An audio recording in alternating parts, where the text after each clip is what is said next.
వే gold trusted gold buyers మీరు తాకట్టు పెట్టిన బంగారాన్ని విడిపించి ఈ రోజు ఉన్న మార్కెట్ ధరకు కొనబడను. తమిళనాడు రాజకీయాల్లో కీలక పరిణామాలు చోటు చేసుకుంటున్నాయి.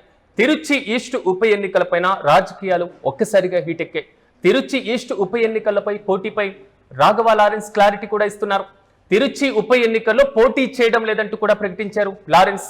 నీ కర్తవ్యాన్ని నువ్వు చెయ్యి, ఫలితం దేన్ని ఆశించకు అంటూ కూడా సోషల్ మీడియాలో వీడియోను రిలీజ్ చేశారు లారెన్స్.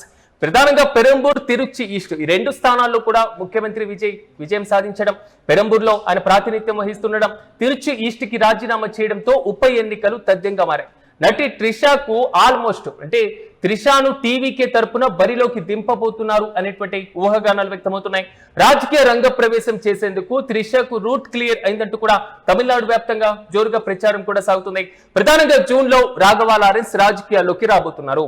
జూన్ 11 లేదా జూన్ 6 ప్రధానంగా ఒక కీలకమైనటువంటి స్టేట్మెంట్ ఇవ్వబోతున్నారు అంటూ కూడా ఆయన తండ్రి గతంలో ప్రకటించడం, విజయ్ పోటీ చేయడం, పార్టీ పెట్టడం, దాని తర్వాత ముఖ్యమంత్రిగా విజయం సాధించడం, ముఖ్యమంత్రి పీఠం అధిరోహించడం, ఈ మొత్తం పరంపర చూసుకున్న తర్వాత సామాజిక సేవా కార్యక్రమాల్లో రాఘవ లారెన్స్ కూడా కీలకంగా వ్యవహరిస్తున్నారు. కాబట్టి ఆయన కూడా రాజకీయాల్లోకి వస్తే తప్పేంటి అంటూ నెటిజన్లతో పాటుగా వారి కుటుంబ సభ్యులు వ్యాఖ్యానించినటువంటి తీరును కూడా మనం చూసాం.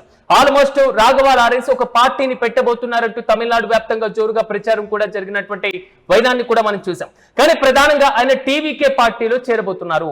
ముఖ్యమంత్రి విజయ్ తో ఆయనకు ఉన్నటువంటి అనుబంధం, ఆయన గతంలో ఉన్నటువంటి సత్సంబంధాలు ఈ మొత్తాన్ని బేరీజు వేసుకున్న తర్వాత టీవీకే పార్టీలో చేరి తిరుచి ఈస్ట్ ఉప ఎన్నికల్లో ఆయన పోటీ చేయబోతున్నారు. ఇది దాదాపు ఖాయంగానే కనబడుతుంది. సామాజిక సేవా కార్యక్రమాలు ఇప్పటికీ ఒక చారిటబుల్ ట్రస్ట్ పెట్టడం, గుండె సంబంధితమైనటువంటి వ్యాధి లేదా ఇతర అనారోగ్య బాధలు ఉన్నటువంటి వారిని ఆదుకునేటువంటి ప్రయత్నాలు చేయడం, ఈ మొత్తం పరంపరతో రాఘవ ఇప్పటికే సామాజిక సేవలో ముందుకు వెళ్తున్నారు. కాబట్టి రాజకీయాల్లోకి రాబోతున్నారంటూ జోరుగా ప్రచారం సాగితే తాజాగా ఆయన తిరుచి ఈస్ట్ లో పోటీ చేయడం లేదంటూ కూడా వ్యాఖ్యానించారు. నీ కర్తవ్యాన్ని నువ్వు చేయి, ప్రతిఫలం దేనిని ఆశించకంటూ కూడా ఆయన క్లారిటీ అయితే ఇచ్చేశారు. ఇప్పుడు తిరుచి ఈస్ట్ లో ఎవరు పోటీ చేయబోతున్నారు? త్రిష బరిలోకి దిగబోతున్నారా? రాజకీయ రంగ ప్రవేశానికి అన్ని ఆల్మోస్ట్ కన్ఫర్మ్ అయిపోయాయా? టీవీకే తరపున ఆయన అభ్యర్థిగా బరిలోకి దిగబోతున్నారంటూ తమిళనాడు వ్యాప్తంగా జోరుగా ప్రచారం సాగుతుంది. మొత్తం మీద త్రిషకి రూట్ క్లియర్ అయినట్లేనా? తిరుచి ఈస్ట్ లో ఆమె పోటీకి రంగం సిద్ధమైందా? రాఘవ లారెన్స్ క్లారిటీతో ఉప ఎన్నికల బరిలోకి టీవీకే తరపున నిలిచేదెవరు, పోటీలో ఉండేటువంటి వారెవరు అనేటువంటి క్వశ్చన్ ఇప్పుడు తమిళనాడులో జోరుగా చర్చ సాగుతుంది. ఇక ఇదే అంశంపై మరింత సమాచారం మా ప్రతినిధి కిరణ్ అందిస్తారు. కిరణ్ చెప్పండి, మొత్తం మీద సో తిరుచి ఈస్ట్ లో ఎవరు పోటీలో బరిలోకి దిగబోతున్నారు అనేటువంటి క్వశ్చన్ తాజాగా మళ్ళీ త్రిష పేరు సో దాదాపు జోరుగా ప్రచారం అయితే సాగుతుంది. ఎలా చూడొచ్చంటే పూర్తి అప్డేట్స్ ఏంటి? తమిళనాడు రాజకీయాల్లో ఉత్కంఠ భారీ స్థాయిలో పెరిగింది. రాజకీయ వేడి ఎన్నికలు ముగిసిన నాటి రోజు నుంచి రాజకీయ వేడి కంటిన్యూ అవుతోంది. దాదాపు అన్నాడీఎంకేకి సంబంధించిన 6 మంది ఎమ్మెల్యేలు రాజీనామా చేయడం, మరొక విజయ్ గెలిచిన తిరుచి ఈస్ట్, పెరంబూర్ 2 నియోజకవర్గాల నుంచి విజయ్ గెలిచారు. తిరుచి ఈస్ట్ కి విజయ్ రాజీనామా చేశారు. విజయ్ రాజీనామా చేసిన తర్వాత తిరుచి ఈస్ట్ లో పోటీ చేసేది ఎవరు అనే అంశం పైన తీవ్ర స్థాయిలో తమిళనాడులో రాజకీయ చర్చ జరుగుతుంది. ఒకవైపు లారెన్స్ పోటీ చేస్తారని ప్రచారం జరిగింది, మరో ఐఏఎస్ అధికారి మాజీ ఐఏఎస్ అధికారి పోటీ చేస్తారని ఒక ప్రచారం జరిగింది. ప్రస్తుతం విజయ్ తండ్రి చంద్రశేఖరన్ పోటీ చేస్తారని జోరుగా ప్రచారం తమిళనాడులో నడుస్తుంది. మరోపక్క రాఘవ లారెన్స్ తాను రాజకీయాల్లోకి రావడం లేదు, తాను తిరుచి ఈస్ట్ నుంచి పోటీ చేయడం లేదు, తన కర్తవ్యం తాను చేస్తే దేవుడు ఇంకొక రూపంలో అందిస్తాడనే కోణంలో ఆయన వ్యాఖ్యలు కూడా మనం సోషల్ మీడియాలో వైరల్ అయిన విషయం చూస్తున్నాం.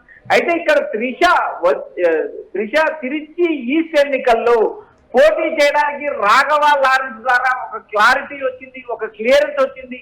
త్రిష రాజకీయ ఎంట్రీకి మార్గం సుగమమైంది అనే అంశంపైన జోరుగా చర్చ జరుగుతుంది. ఎందుకంటే గతంలో ఒక మీడియాతో మాట్లాడినప్పుడు త్రిష తాను కూడా తమిళనాడుకు సీఎం అవుతానంటూ చేసిన వ్యాఖ్యలు గతంలో వైరల్ అయ్యాయి. అయితే బ్రాహ్మణ సామాజిక వర్గానికి సంబంధించిన త్రిష తమిళనాడు రాజకీయాల్లో రాణిస్తారా అంటే ఖచ్చితంగా జయలలితను దిక్సూచిగా చూపించిన నేపథ్యం కూడా తమిళనాడు రాజకీయాల్లో కనిపించే అవకాశాలు స్పష్టంగా కనిపిస్తున్నాయి. ఇటీవల చోటు చేసుకున్న పరిణామాలు, విజయ్ అధికారం లేకొచ్చిన తర్వాత సెంటర్ ఆఫ్ ది అట్రాక్షన్ గా త్రిష ఉంది. త్రిష రాజకీయాల్లోకి వస్తారంటూ జోరుగా ప్రచారం జరిగింది.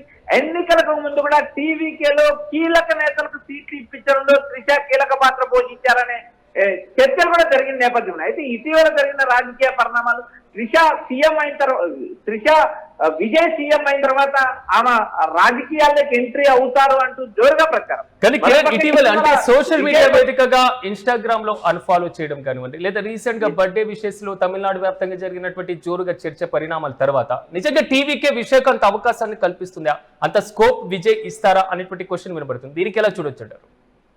మనకు త్రిష ఇక్కడ విజయ్ బర్త్డే నాడు ఓ క్లారిటీ ఇచ్చింది.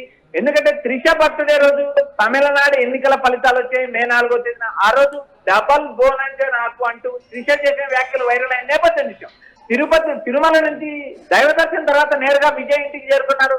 తమిళనాడు ఎన్నికల్లో విజయం సాధించిన విజయ్కి అభినందన తెలిపారు త్రిష. త్రిష పుట్టినరోజు వేడుక సందర్భంగా ఆయన బర్త్డే విషయం చెప్పిన నేపథ్యం విషయం. తర్వాత జరిగిన రాజకీయ పరిణామాలు, త్రిష అన్ఫాలో చేయడం. త్రిష ఇప్పటికిప్పుడు అన్ఫాలో చేయలేదు, బర్త్డేకి ముందు అన్ఫాలో చేసిన నేపథ్యం లేదు.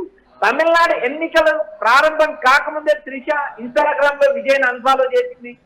అన్ఫాలో చేశానంటూ ఆమె క్లారిటీ ఇచ్చిన నేపథ్యం చూసాం. అయితే త్రిష బర్త్డేకి శుభాకాంక్షలు తెలియజేయలేదనే అంశం పైన కూడా తీవ్ర వివాదం అయింది. ఆ నేపథ్యంలో కూడా ఆమె ఇన్స్టాలో ఒక ఫోటో కూడా రిలీజ్ చేసిన నేపథ్యం చూసాం. మీకంటే ముందు నేను అంటూ ఆమె ఇచ్చిన క్యాప్షన్ కూడా మనకు తమిళనాడు రాజకీయాల్లో ఒక చర్చ జరిగింది. అయితే ఇక్కడ ప్రధానంగా తిరుచి ఉప ఎన్నికల్లో త్రిష పోటీ చేయడానికి లైన్ క్లియర్ అయిందనే ఒక సమాచారం జరుగుతుంది. కిరణ్, ఒకవేళ త్రిష పోటీ బరిలో దిగితే బై ఎలక్షన్స్ లో ఆమె నించుంటే, సో తిరుచి ఈస్టులో ఉన్నటువంటి సామాజిక సమీకరణాలు, విజయ్ ప్రభావం ఈ మొత్తం త్రిషకి ఎంతవరకు కలిసి వచ్చేటువంటి ఛాన్స్ ఉండొచ్చు అంటారు?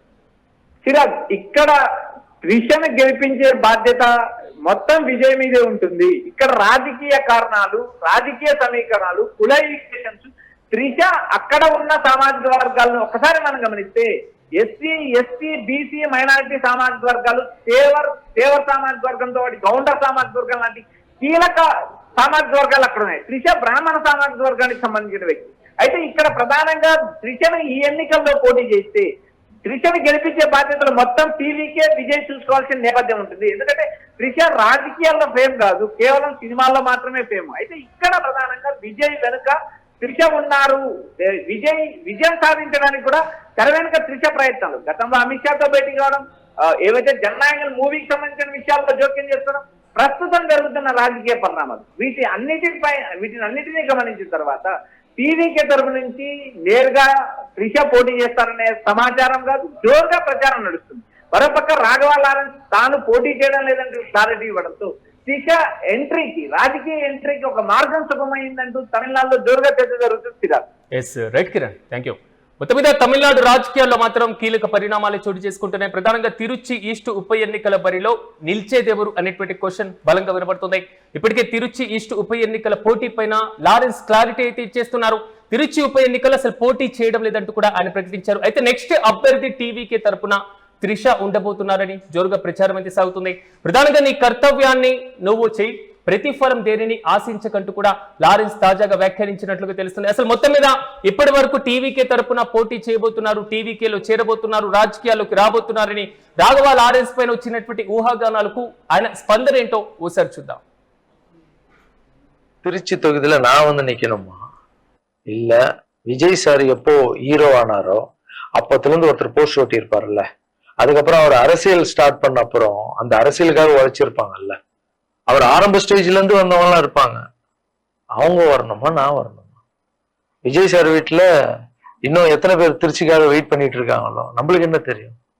அது விஜய் சார் டிசைட் பண்ணணும். விஜய் சார் யார் நிக்க வைக்கிறாங்களோ யார் வேணாலும் ஜெயிப்பாங்க. ஏன்னா விஜய் சார் முகத்துக்கு தானே ஓட்டு விடுது.